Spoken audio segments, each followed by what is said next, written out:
आदरणीय दर्शकवृन्द नमस्कार। राष्ट्र, राष्ट्रियता, सभ्यता र संस्कारको सङ्गम बागमती टेलिभिजनको कार्यक्रम द एडु टकमा यहाँहरूलाई हार्दिक स्वागत छ।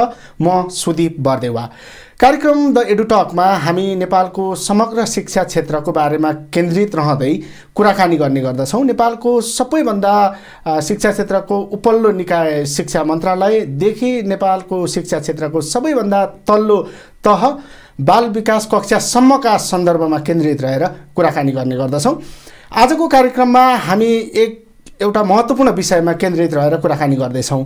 आज मात्रै एसई परीक्षाको परीक्षाफल प्रकाशित भएको छ। यो विषयमा मुख्यतया केन्द्रित रहेर कुराकानी गर्दैछौँ भने अर्को चाहिँ नेपालको समग्र शिक्षा क्षेत्रको तत्कालीन वर्तमान अवस्था कस्तो छ भनेर केन्द्रित रहेर यो विषयमा पनि कुराकानी गर्दैछौँ। आजको कार्यक्रममा हामीसँग नेपालको शिक्षा क्षेत्रका एकजना जानकार, शिक्षा क्षेत्रको एकजना हस्ती, शिक्षाविद डाक्टर विद्यानाथ कोइरालालाई आजको कार्यक्रममा मैले निम्त्याएको छु। डाक्टर साहब, स्वागत छ कार्यक्रममा। नमस्कार। हजुर, सबैभन्दा सुरुमा यहाँले यो शिक्षा क्षेत्रलाई एकदमै मसिनो गरी बुझेको र शिक्षा क्षेत्र सुधारका निम्ति सधैँभरि आवाज उठाइरहेको पनि झन्डै 2 दशक भएन भयो।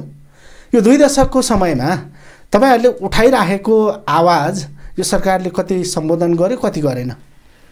केही सम्बोधन भएको छन्, केही भनेर भनेको जस्तो हामीले के भन्यौँ भने अनौपचारिक शिक्षा सञ्चालन गर्दाखेरि समकक्षताको निम्ति बल गर्नुपर्छ है भन्यो, त्यो काम भएछ। त्यसपछि अब शिक्षा व्यवसायसँग जोड्नुपर्छ है भन्ने किसिमको हिसाबमा बिस्तारै अलिअलि काम हुँदै गएको छ। हजुर, उच्च शिक्षा अनुसन्धानमुखी बनाउनुपर्छ भनेर भनेको कुराकानीलाई अहिले चाहिँ नि अनुसन्धानमुखी बनाउनुपर्छ भन्ने आवाज चर्को आइरहेछ। मलाई चाहिँ सकारात्मक कुराहरू केही भएको छ। अब यो यति गर्दा गर्दै पनि तर तपाईहरूको दृष्टिकोणमा नेपालको शिक्षा क्षेत्र यस्तो हुनुपर्छ भनेर जसरी आवाज उठाइराख्नु भएको छ त्यस्तो त भएको छैन। बिजोग छ। त्यो मानेमा मैले बिजोग नै भने। बिजोग किन भने हाम्रो नेपालीको तागत भनेर भनेको गाउँ गाउँमा, ठाउँ ठाउँमा ज्ञानको भण्डार छ। हामीसँग ज्ञान छ, सिप छ, प्रविधि छ। त्यसपछि गएर चाहिँ अनेक किसिमका तरिकाहरू छन्। त्यो जातको छ, जातिको छ, भाषाको छ, समूहको छ, मधेसमा छ, पहाडमा छ, हिमालमा छ। तर ती के हुन् त साँच्चै? तीमध्ये कुन ज्ञान चाहिँ हामीलाई साँच्चै देशलाई बोलाउने होला? सबैका आफ्नो ठाउँका छन्। कुन प्रविधि त्यसरी चाहिँ गर्ला, कुन सिपले हामीलाई अगाडि लैजाला, कुन किसिमको संरचना हामीले बनाउनु पर्ला भन्ने बारेमा हामीले खोजेकै छैनौँ। एउटा मैले देखेको त्यो ठुलो चुनौती छ, तर त्यो समाधान पनि हो र राम्रो सम्पत्ति पनि हो। जस्तो उदाहरणको लागि भनौँ, थारूहरूको चलनचल्तीलाई एकचोटि विचार गर्यो भने उनीहरूसँग चाहिँ नि सरकार सञ्चालन गर्ने गजबको संरचना रहेछ। दलितहरूको सन्दर्भमा हेर्नु हो भनेदेखि शक्ति विकेन्द्रीकरणको अचम्मको व्यवस्था रहेछ। अब जनजातिसँग हेर्नु हो भनेदेखि त्यो सिपभित्र ज्ञान, विज्ञान, प्रविधि जे खोजे पनि भेटिँदो रहेछ। तर यी कुराहरू खोज्ने काम भएको छैन। भनेको सारमा अहिलेको शिक्षा क्षेत्र बिजोग छ, अगाडि बढ्नै सकेको छ। यो बिजोगकै बिचमा नि आज मात्रै एसई परीक्षाको परीक्षाफल प्रकाशित भयो। यसमा केही टिप्पणी छ? मैले के देख्छु भनेदेखि नि सरकार आफूले नियम बनाउँदो रहेछ, आफै भत्काउँदो रहेछ। त्यसो भनेपछि आफै धामी आफै झाँक्री भनेर भन्छन् नि, ठिक्कै त्यही ढङ्ग गर्यो। जस्तो उदाहरणको लागि भनौँ, सरकारले के भन्यो, 35 भन्दा कम ल्याउने मान्छेहरूलाई अब हामी चाहिँ नि त्यो नन ग्रेडेड भन्छौँ, तिनलाई उत्तीर्ण गराउँदैनौँ भनेर चाहिँ आजैका मितिदेखि लागू हुने गरी, तत्कालै लागू हुने गरी भनेर लेख्यो। निर्णय के गरिदियो अहिले? यो वर्षलाई होइन। कारण के दियो? कोरोना आयो, विद्यार्थीले पढ्न पाएनन्, शिक्षकले पढाउन सकेन। यो त नचाहिने कुराकानी बोल्यो नि त। त्यो त जात्रै बोल्यो। मैले गाई जात्रा बोल्यो। त्यसले गाई जात्रा भन्दाखेरि पनि फेरि जात्रा बनाउनेहरूलाई चाहिँ पिर हुन्छ होला। यो यति नचाहिने काम गर्यो कि सरकार भनेर भनेको विद्यार्थीको क्षमतासँग सोच्दो रहेनछ, सङ्ख्यासँग सोच्दो रहेछ भनेर भन्ने किसिमको सन्देश गयो। विद्यार्थीलाई के सन्देश दियो भनेर भनेदेखि नपढे पनि हुँदो रहेछ। शिक्षकलाई के सन्देश दियो भने 2 महिना पढाएर नि काम चल्दो रहेछ, किन नहुने? भन्ने किसिमको सन्देश गयो, जो घातक सन्देश हो भनेर भन्ने बुझ्छु मैले। र भोलि विश्वविद्यालयमा जाने मान्छे वा 11मा पढ्ने मान्छेहरूको जुन अवस्था हुने भयो त्यो अवस्था साँच्चै दयनीय हुने भयो। अब त्यो लेटर ग्रेडिङको हिसाबबाट चाहिँ यदि विद्यार्थीलाई भर्ना गर्ने हो भने जिपिए राम्रो ल्याउने मान्छेहरूको सङ्ख्या थोरै भयो, त्यसपछि कलेज खाली हुने भए, तल्लो तहको मान्छेहरू राख्ने बित्तिकै अब विद्यार्थीलाई विशेष तल्लो क्षमताको भनौँ न वा डी आउने केटाकेटीहरूलाई चाहिँ भर्ना गर्ने बित्तिकै त्यसलाई विशेष सहयोग गर्नुपर्ने परिस्थिति भयो। अब त्यो विशेष सहयोग गर्न सक्ने बुद्धि हामीसँग छ कि छैन। त्यसमाथि पनि अर्को समस्या के हो भने अब 11-12 भने स्कुल माथि आएको हो कि क्याम्पस तल आएको हो त्यो बारेमा संवाद नै गरेको छैन, निर्णय नै भएको छैन। त्यो स्थितिमा गएको छ। विश्वविद्यालय एकदमै दह्रो भएर बसेको छ, लचिलो हुनुपर्ने हो नि त विद्यार्थी मैत्री हुनलाई। स्कुलहरू चाहिँ लचिलो हुनुपर्ने हो नि त विद्यार्थी मैत्री हुनलाई। शिक्षक र कर्मचारीहरू वा चाहिँ शिक्षक प्राध्यापकहरू चाहिँ नि कमसेकम जिम्मेवार हुनुपर्ने हो नि त। त्यो स्थितिमा एकदमै चुकायो।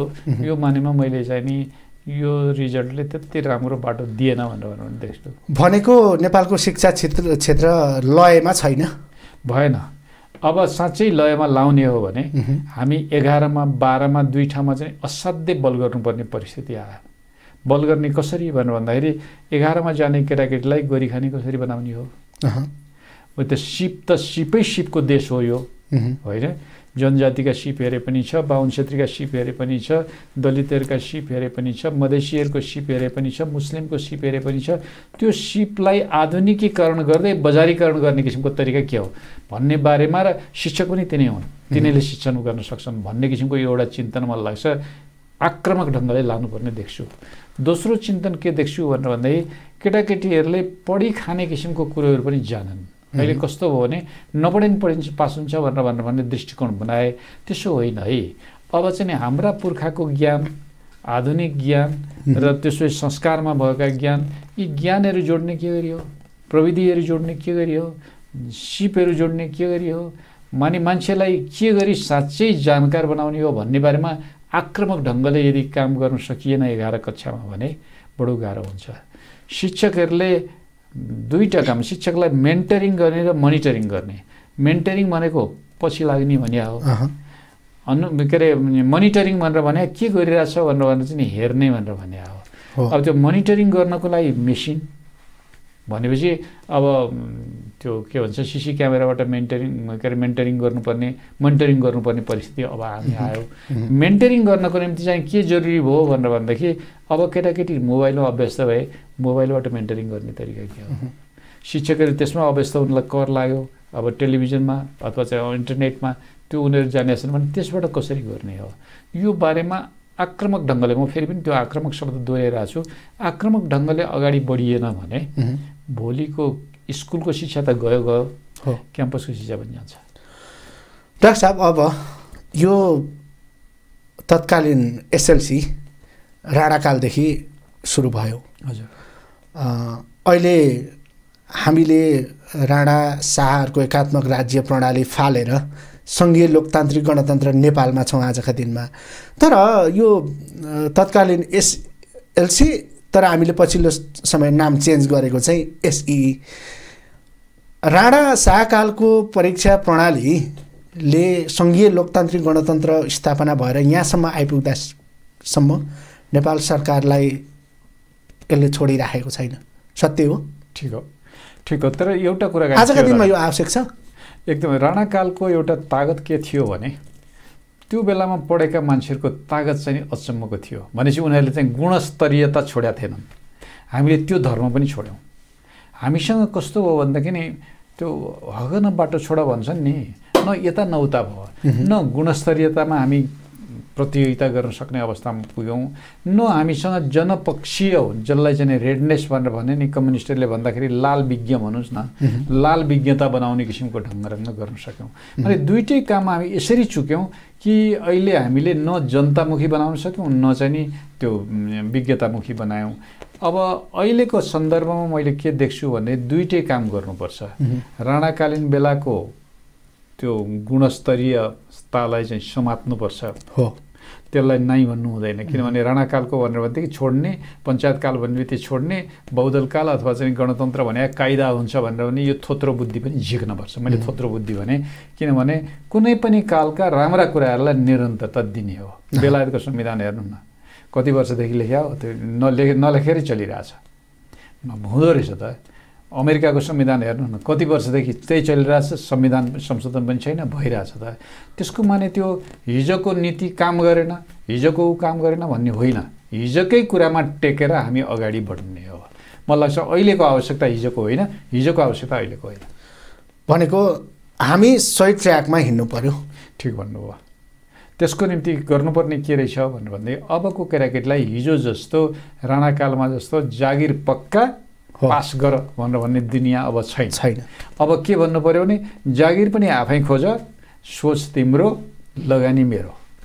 लगानी म कसरी गर्छु त्यो म जान्दछु, सोच तिम्रो हो, तिमीले बुद्धि जान्दछौ, तिमी युवा हो, तिमीलाई थाहा छ सबै कुराकानी तिमी यसरी गर्न सक्छौ भनेर चाहिँ अब केटाकेटीलाई भन्नुपर्छ।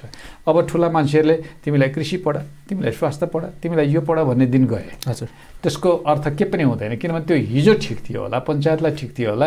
अब गणतन्त्र आइसकेपछि यो अवस्थामा बेठिक काम दिएको हो, किनभने शिक्षकभन्दा विद्यार्थी पहिला भयो, प्राध्यापकभन्दा विद्यार्थी पहिला भयो, अभिभावकभन्दा विद्यार्थी पहिला भयो। विद्यार्थीको त्यो क्षमता भयो हुनाले अब क्षमता दोहन गर्ने किसिमको कला चाहिँ नि शिक्षक, प्राध्यापक, अभिभावकहरूसँग हुनुपर्छ भन्ने लाग्छ मलाई। डाक्टर साहब, अघि हजुरले चाहिँ एउटा सरकारले आफै नियम बनायो, आफै भत्कायो भन्नुभयो। अर्को पनि त्यस्तै एउटा सन्दर्भ नि, जस्तो सरकारले त 9-12लाई पनि माध्यमिक त भन्यो, भनेन, तर पनि एसई कायम छ।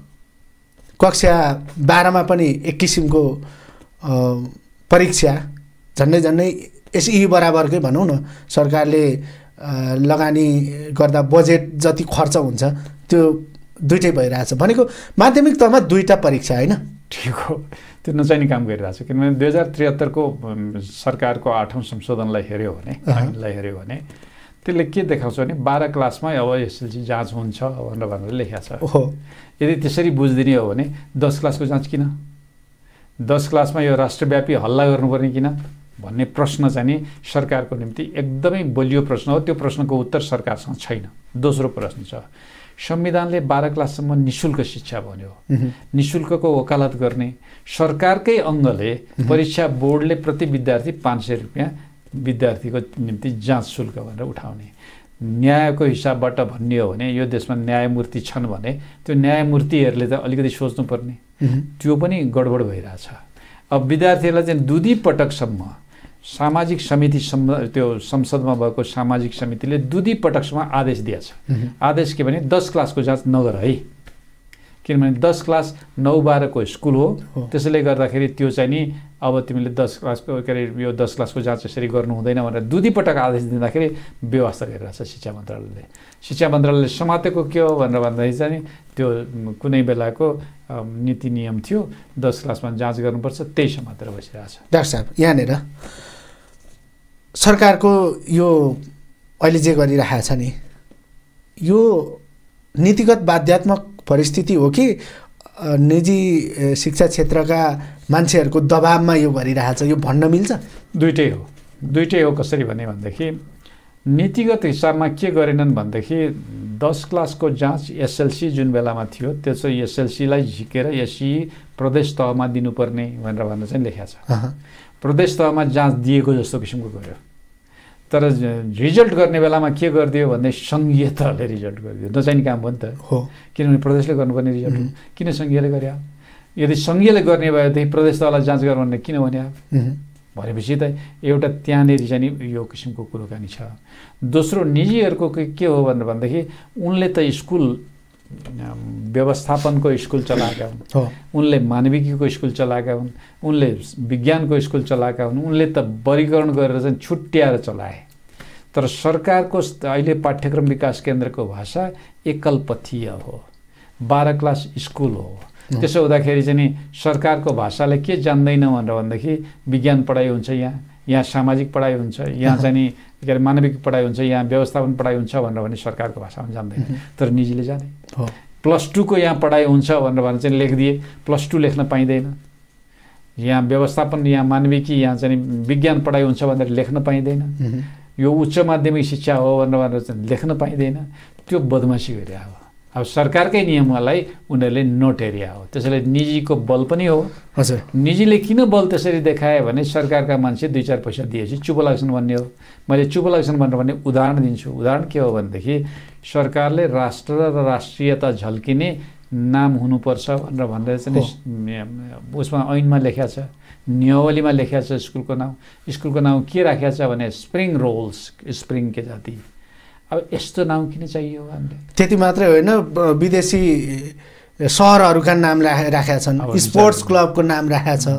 विचार गर्नुहोस् न, त्यो हो र भने हाम्रो स्पोर्ट्स क्लब भनेर चाहिँ नेपालको के भन्छ बागचाल लेखिदिए पनि त हुन्छ नि स्कुलको नाउँ। के भयो उनीहरूको? डाक्टर साहब, म यहाँ अलिकति प्लिज हाम्रो आम दर्शकहरूसँग म चाहिँ यो गम्भीर विषयमा कुराकानी गरिराखेको बेलामा र हाम्रो कुराकानीमा त्यही सन्दर्भ आएकोले, जस्तो निजी कलेजहरूले जसरी नाम राखिराखेका छन् नेपाली माटो मौलिकता विपरीतका, त्यो त छँदैछ।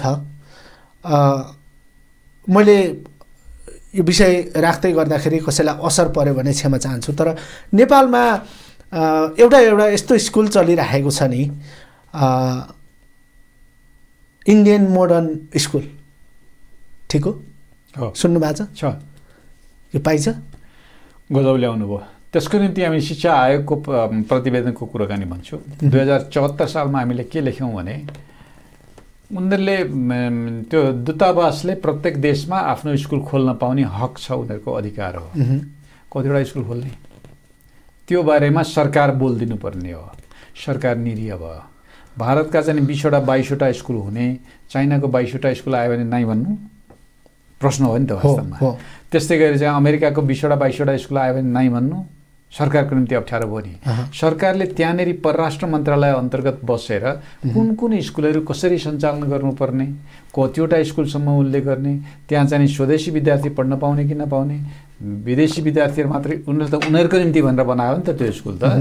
इन्डियन मोडर्न स्कुल भनेर भने त उनीहरूको निम्ति बनाएको स्कुल हो। त्यो उनीहरूको निम्ति बनाएको स्कुलमा नेपाली भर्ना हुन पाउने कि नपाउने, यो बारेमा एकदमै परराष्ट्र मन्त्रालय स्तरीय संवाद गरेर कतिवटा स्कुलहरू राख्ने त भन्ने बारेमा चाहिँ सबै राजदूतावासमा चाहिँ संवाद गर्ने किसिमको प्रक्रिया थाल्नुपर्ने हो। हामीले शिक्षा आयोगको रिपोर्ट 2074मा बकाइदासम्म लेख्यौँ, 2075मा पनि त्यही कुराकानीलाई उल्लेख गऱ्यौँ, तर त्यही रिपोर्ट नै लगेर थन्क्याइयो। त्यसले गर्दाखेरि अप्ठ्यारो भयो, तर चिन्तन हामीले दिएका छौँ। अब निजी विद्यालयहरू र सार्वजनिक विद्यालयहरूको वस्तुस्थिति त तपाईँले देशका पत्रकारहरूभन्दा बढी बुझ्नु भएको छ भन्ने लाग्छ मलाई।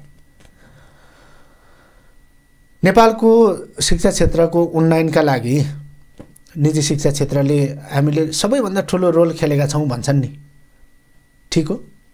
उनले भनेको आंशिक सत्य हो। आंशिक सत्य किन भने भन्दाखेरि पैसा भएको मान्छेले कहाँ खर्च गर्ने?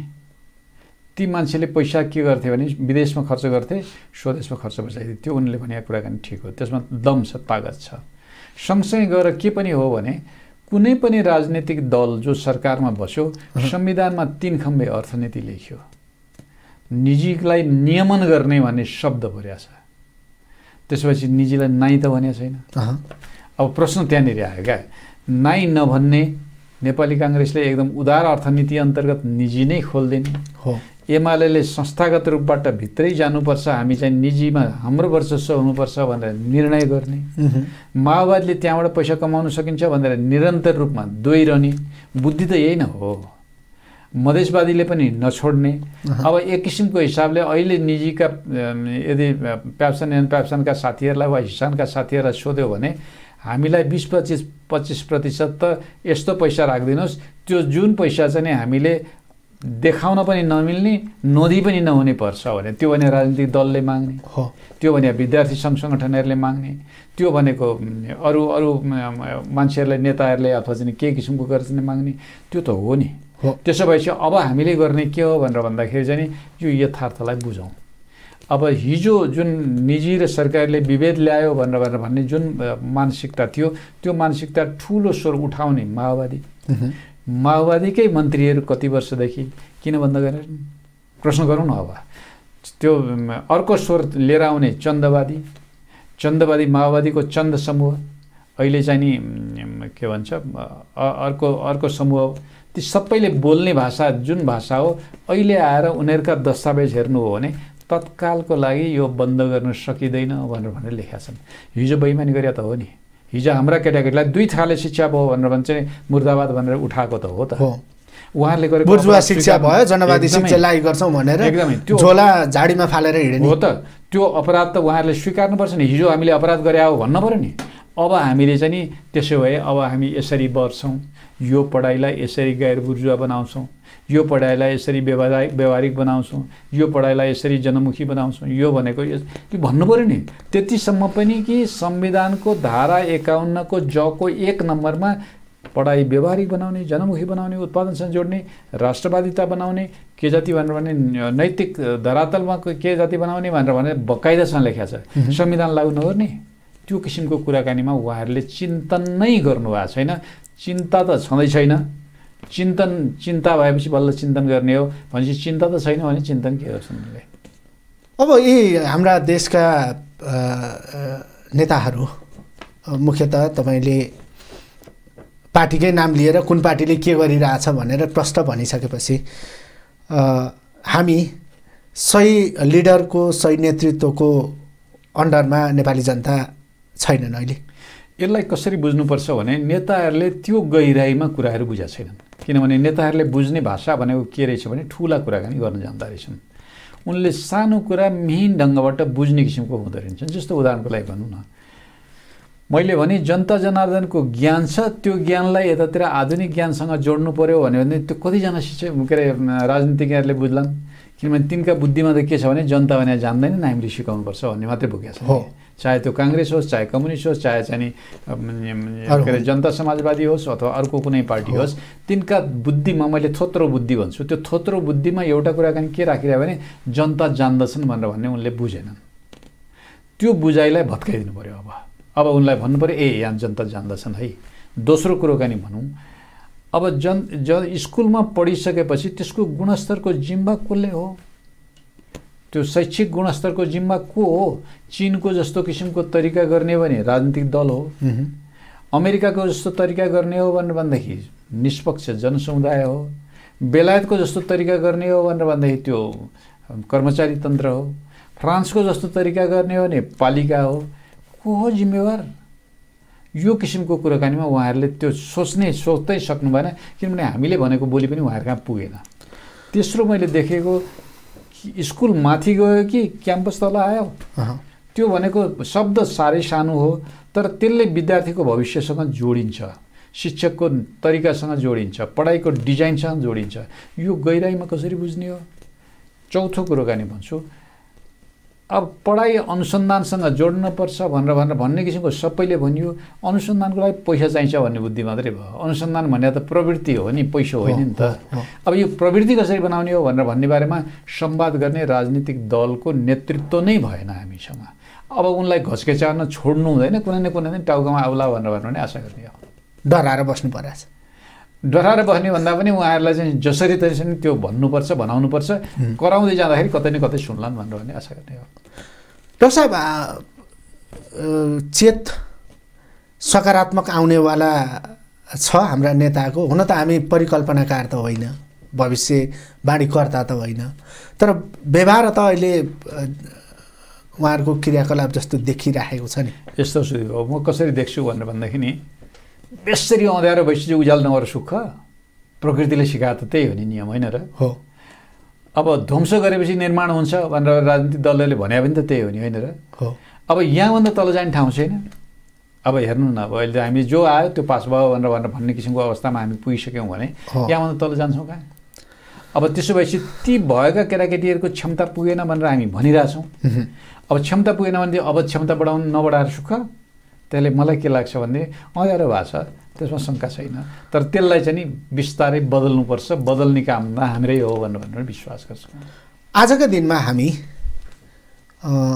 अप्राविधिक विषयहरू पनि पढिरहेका छौँ होइन? आजसम्मको समय अवधिलाई एउटा पोइन्टमा राखेर पछाडि हेर्ने हो भने अप्राविधिक विषयहरू पढेर स्नातकोत्तर त अथवा त्योभन्दा माथि पढेका विद्यार्थीहरूको पनि जायजेथो भविष्य त गतिलो छैन नि। त्यसलाई अर्को पाटोबाट पनि हेरौँ बाबु। म चाहिँ कसरी पनि हेर्छु भन्नुभन्दाखेरि ओपेनहाइमरले बम खसाले उसमा उनको चिन्तनले जापानमा बम खस्यो। बम खस्दाखेरि उनको प्रतिक्रिया कस्तो रहेछ भन्नुभन्दाखेरि नि मैले यदि मानविकी पढेको भए म सायद सोच्थेँ होला हिरोसिमा र नागासाकीमा मान्छे पनि छन् भन्ने। उ त मान्छे नै देखेन क्या, त्यो हिरोसिमा र नागासाकीको ठाउँ मात्रै देखिरह्यो उसले। बम त्यहाँ खसाल्यो ठिक ठाउँमा हो, तर त्यहाँ कति मान्छे छन्, भोलि त्यसले के पर्ला कसो। किनभने त्यो मानवीय चेतना भनेर भन्ने चाहिँ नि प्राविधिक शिक्षाले मात्रै दिँदो रहेनछ। प्राविधिक शिक्षाले गोरीखाने कुराकानी दिँदो रहेछ, मानवीय चेतना दिँदो रहेछ। मानवीय चेतनाले के दिँदो रहेछ भने गोरीखाने कुराकानी दिँदो रहेछ। अब हाम्रो निम्ति चाहिने के हो भने यो दुईटै कुराहरूलाई कसरी जोड्ने हो। किनभने त्यो प्राविधिक विषय पढे पनि मानवीय चेतना कसरी गर्ने हो, मानविकी पढे पनि प्राविधिक ज्ञान कसरी बनाउने हो, यो किसिमको कुरामा अब सोच्नुपर्छ। मलाई लाग्छ पश्चिमी दुनियाँले यो मजासँग सोच्यो। त्यसैले उनले के भने भनेदेखि तिमी आफू कसरी कमाउन सक्छौ सोच, विचार गर, अगाडि आइडिया ल्याऊ, त्यही अनुसार काम गर भनेर चाहिँ उनले प्राविधिक पनि बनाए, पढ्ने कुराकानी पनि गरे। डाक्टर साहब, अब हाम्रो देशबाट दैनिक जसो युवा शक्ति रोजगारीका लागि होस् वा वैदेशिक अध्ययनका लागि होस्, झन्डै 17-1800को हाराहारीमा त आजका दिन पनि गइरहेछन् होइन। गाउँघरमा कोही मर्नुभयो भने मलामी पाइँदैन होइन। फिलिपिन्सले चाहिँ के गर्दो रहेछ भने मैले यसो अध्ययन गरेको थिएँ होइन। फिलिपिन्सले आफ्ना नागरिकहरू वैदेशिक रोजगारमै जान चाहन्छन् भने पनि उनीहरूसँग व्यवहारिक स्किल भएको मान्छेलाई मात्रै पठाउँदो रहेछ के होइन। तर नेपालमा चाहिँ अब आज एससीको रिजल्ट आयो, कतिपयको 11-12 पढ्ने हैसियत नहोला, 10 कक्षासम्म पढुन्जेल उनीहरूले कुनै एउटा सिप सिकेको छैन होइन। अनि हाम्रो देशको सरकार युवालाई विदेश पठाएर रेमिटेन्स भित्र्याएर हाम्रो देश चलेको छ भन्छ होइन। सत्य यो हो नि। तर 10 कक्षासम्म पनि कम्तीमा सरकारले प्राविधिक विषयहरूको ज्ञान प्रवाह गर्यो, दियो, त्यो व्यवस्था गर्यो भने कम्तीमा हामीले आजका दिनमा विदेशै युवा पठाउँदा पनि स्किलफुल विद्यार्थी पठाउन पाउँथ्यौँ होइन। ठिक भन्नुभयो। त्यसलाई 2-3टा तरिकाबाट हेर्नुपर्छ बाबु। एउटा चाहिँ नि के हो भने प्राविधिक व्यावसायिक शिक्षा भनेको महँगो शिक्षा हो र त्यसमा एकचोटि तथ्याङ्क हेऱ्यो भने पोहोरको भन्दा झन्डै 60% विद्यार्थीहरू घटे अहिले प्राविधिक शिक्षामा। त्यसले दिने खतराको सङ्केत के हो भने हाम्रा केटाकेटीहरू गोरीखानलाई पनि गाह्रो माने। तिनलाई के भयो भने गणित गरिलो गाह्रो भयो, विज्ञान गाह्रो भयो। गणित र विज्ञान हाम्रो चलनचल्तीबाट पढाउने कला हाम्रो चाहिँ नेतृत्वसँग रहेन। गणित पढाउने, विज्ञान पढाउने भनेर भने त भान्सामा पढाए पनि हुन्छ, खेतमा पढाए पनि हुन्छ, बारीमा पढाए पनि हुन्छ, जहाँ पढाए पनि हुन्छ नि। त्यो त त्यत्रो ठुलो काम त होइन नि। त्यहीँबाट विज्ञानको सजिलो चिन्तनहरू चाहिँ ल्याउने भन्ने किसिमको सोच बनाइदिएको भए सायद त्यो केटाकेटीहरू बस्दै एउटा त्यो बाटो हो। दोस्रो मैले कसरी बाटो देख्छु भने हाम्रो निम्ति अर्को बाटो रहेछ। हामीसँग चाहिँ पालिकामा परम्परागत सिप सिक्ने मान्छेहरू पनि छन्, आधुनिक सिप भएका मान्छेहरू पनि छन्। त्यसको रोस्टर बनाएर, त्यसको लिस्ट बनाएर त्यो लिस्ट चाहिँ नि स्कुलमा दिएर विद्यार्थीहरूलाई ल तपाईँहरूलाई कुन चाहिँ रहर लाग्यो त्यो रहरको विषयवस्तुमा तपाईँहरू कसरी पढ्न सक्नुहुन्छ, के गर्न सक्नुहुन्छ मात्रै भनिदिने किसिमको कला जान्ने हो भने पनि हाम्रो विद्यार्थीले सिप पाउँथ्यो। एउटा त्यो बाटो हो, त्यो बाटोमा चुक्यौँ। अर्को चुक्नु नहुने बाटो के थियो भने अहिले केटाकेटीहरू फेसबुकमा असाध्यै अभ्यस्त छन्। अभ्यस्त छन् भनेपछि फेसबुकबाटै अनेक सिपहरू हेर्न पाउने, सिक्न पाउने किसिमको तरिका हुन्छ। भनेपछि टेलिभिजनबाट होस् कि टेलिफोनबाट होस् कि कुनै टेलिभिजन नै जस्तो जतिवटा टेलिभिजन छन् एउटा चाहिँ सिपको मात्रै टेलिभिजन बनाउन, दिनभरि त्यो सिपको मात्रै सिकाउने। त्यसमा चाहिँ मोटर बनाउने सिपदेखि लिएर टेलिफोन बनाउने सिपदेखि लिएर नाङ्लो बनाउनेदेखि लिएर डालो बनाउनेसम्मको सिपको बारेमा गरौँ न। त्यो खालको ढङ्गको अर्को गर्ने किसिमको अर्को बाटो रहेछ। तपाईँले भन्नुभयो, म सहमत छु, युवाहरूलाई चाहिँ तालिम दिने किसिमको चल्ती पनि रहेछ। तर तालिमहरू 8वटा 9वटा ठाउँबाट दिँदो रहेछ। एक ठाउँमा त्यो पैसा एक ठाउँमा राखेर साइफनिङ भन्छ नि अङ्ग्रेजीमा, त्यो सबै पैसा लिएर आएर एक ठाउँबाट तालिम दिने किसिमको तरिका गरिदियो भने हुन्छ जस्तो चाहिँ फिलिपिन्सले गर्यो भन्नुभयो, क्युबाले गरे पनि तरिका त्यही हो। अब त्यसरी लाने किसिमको अर्को तरिका हो, बङ्गलादेशले अहिले गरिरहेको पनि त्यही तरिका हो। त्यो एउटा बाटो हुनसक्छ। म चाहिँ अर्को दृष्टिकोण पनि राख्छु। मान्छे बाहिरिन्छ है। मान्छे भनेर भनेको के रहेछ भनेदेखि एकातिर विश्व नागरिक भन्ने, अर्कोतिर देशबाट मान्छे बाहिर गयो भने के भने आयो, जान्छ नि मान्छे। म गाउँ छोडेर सहर आएँ भनेर मान्छे, सहरको मान्छे बाहिरिन्छ। तर बाहिरको मान्छेबाट के लिने भनेर भन्ने किसिमको चिन्तन चाहिँ हामीले बनाउनु पर्यो। लिने भनेर भनेको उसँग ज्ञान, त्यसो भए ज्ञान लिनु पर्यो। उसँग सिप छ, त्यसो भए सिप लिनु पर्यो। उसँग प्रविधि छ, प्रविधि लिनु पर्यो। उसँग पैसा छ, पैसा लिनु पर्यो। ऊ मान्छे आउन चाहन्छ, मान्छे ल्याउनलाई चाहिँ बाटो गर्नु पर्यो। अब त्यसको निम्ति सोच बनायो भने मलाई लाग्छ कायदा हुन्छ जो चाइनाले गर्यो, जो भारतले सिलिकन भ्यालीमा गर्यो। त्यो प्रश्न अब चाहिँ ब्रेन ड्रेन भनेर भन्नेमा होइन, ब्रेन रिगेन भन्नेमा हो। अर्थात् त्यहाँ गयो भनेर भन्ने हो कि ल्याउने कसरी हो भनेर भन्नेमा चाहिँ अब मलाई लाग्छ बुद्धि बनाउन सकियो भनेदेखि काम हुन्छ। र रह्यो बुढाबुढीहरू मात्रै घर बस्ने, गाउँमा चाहिँ युवाहरू छैनन्, मान्छेमा त्यसो भनेपछि त्यसको निम्ति विकल्प के त भनेर पनि सोध्नु पर्यो। त्यो सोचिसकेपछि हुन्छ जस्तो जापानिजहरूले सोचे, मान्छे युवाहरू बाहिर गए, त्यसो भए के गर्ने त भनेर भने उनीहरूले अनेक तरिकाहरू गरे, गर्नुपर्ने हो। हजुर डाक्टर साहब, असाध्यै महत्त्वपूर्ण सन्दर्भ पनि समय पनि त्यस्तै होइन, कुराकानी गऱ्यौँ। अब यति कुराकानी गरिसकेपछि यो कार्यक्रमको सार चाहिँ नेपालको शिक्षा क्षेत्र तपाईँकै शब्द सापट लिने हो भने पनि बिजोग छ। यो बिजोगमा हामी रुमल्लिराखेका छौँ, यहाँबाट माथि उठ्नुपर्छ होइन। हाम्रा आम दर्शकलाई के भन्न चाहनुहुन्छ? मेरो हिसाबमा के गरौँ भनेदेखि एउटा दबाब सिर्जना गरौँ। दबाब चाहिँ केमा गरौँ भनेदेखि गुणस्तरको ग्यारेन्टर को हो त्यसको यकिन गर्ने हुन्छ नि, त्यो यकिन गरौँ। मलाई लाग्छ पहिलो काम त्यो गऱ्यौँ भनेर भन्दा त्यसले के गर्छ भने त्यो मान्छे जिम्मेवार बनाउँछ। यदि शिक्षक हो भने शिक्षक जिम्मेवार हुन्छ, प्राध्यापक हो भने प्राध्यापक जिम्मेवार हुन्छ, होइन कर्मचारी हो भने कर्मचारी जिम्मेवार हुन्छ। जिम्मेवारी पुरा गरेन भने त्यसलाई काम समात्ने किसिमको ढङ्ग गरौँ। मलाई लाग्छ एउटा गर्नुपर्ने काम त्यो हो। हजुर। दोस्रो, हामीसँग राजनीतिक चिन्तक र राजनीतिज्ञहरूले हामीलाई चिरा बनाए, टुक्रा बनाइदिए। यति टुक्रा बनाइदिए कि हामी जातिको टुक्रा त थियौँ नै थियौँ, राजनीतिक दलको टुक्रा पनि भएर बसौँ। अब यो टुक्राहरूको तागतहरू कसरी जोड्ने भने मोजाइकवालाहरूसँग सिकौँ। किनभने मोजाइक भनेर भने त टुक्रै जोडेर बनाउने हो नि। भनेपछि राजनीतिक दलका चिन्तनहरूलाई एक ठाउँमा राखेर कसो गर्ने हो त, साम्यवादी देशको जस्तो गुणवत्ता र रेडनेस भनौँ न, यो रातोपना अथवा लाल विज्ञता कसरी सुनिश्चित गर्ने, पुँजीवादी देशको जस्तो किसिमको गुणस्तर कसरी सुनिश्चित गर्ने, यो किसिमको तरिकामा संवाद गरौँ।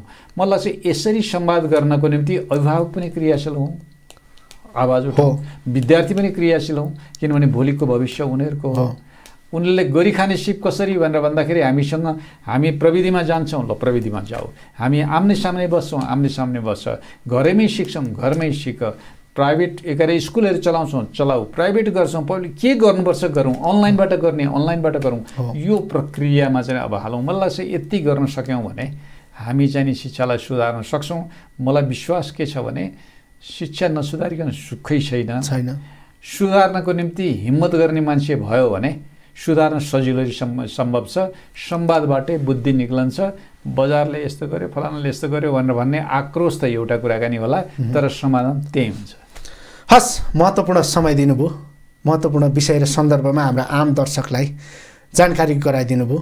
महत्त्वपूर्ण समय र संवादका निम्ति धेरै धेरै धन्यवाद यहाँलाई। मलाई पनि यो अवसर दिनुभयो, यसको निम्ति आभार व्यक्त गर्छु।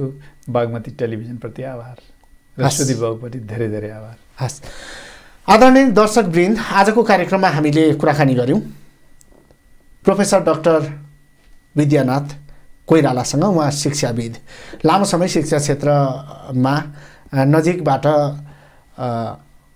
शिक्षा क्षेत्रको बारेमा चिन्तन गर्नुहुन्छ। आजलाई कार्यक्रमको निर्धारित समय सकिएको छ। यतिन्जेल हामीलाई सुनेर हेरेर साथ दिनुभयो तपाईँ सम्पूर्ण दर्शक महानुभावहरूलाई धेरै धेरै धन्यवाद।